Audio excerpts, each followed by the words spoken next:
หากส่องเสียงกันเป็นแต่โดยส่องเฮาจะว่ามานั่งกันดูในเฟืองฟ้าหังดามิงน้องยินตุกวังกิ้งเตียวจะเดียวเราก็บ่ไปอ้ายดอกน้อหันบ้านนี่น้องล่ะอ้ายโดยส่องเฮาหังกันเพื่อเที่ยวเงินได้ห้อยอ้ายนั่นไปหังล่ะแอมน้องกินจูตั้งแก่สินเด้อจัวกล่ะบ่ไม่หลายบนกองหามึงไอ้น้อ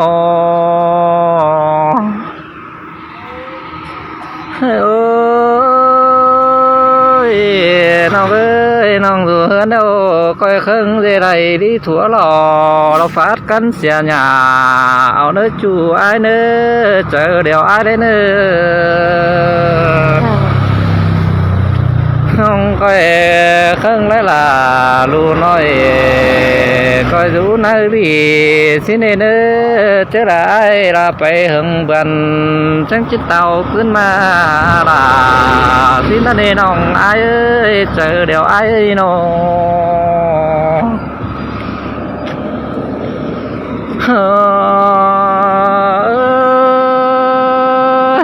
น้องดูดาว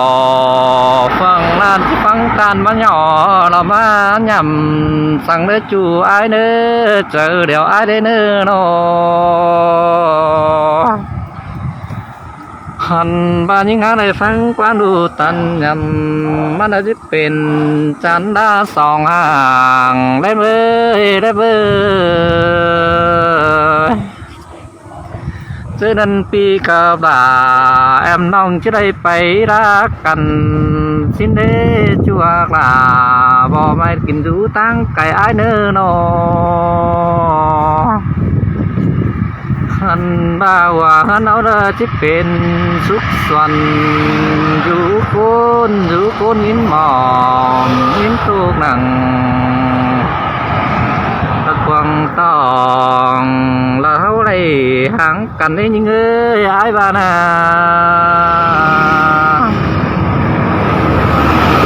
ว่าหันเอาเด้อที่แบ่งส่อง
Hãy subscribe cho kênh Ghiền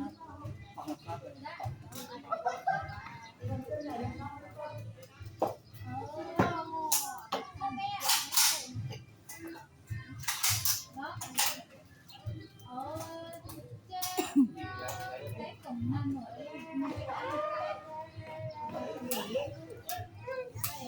để không bỏ lỡ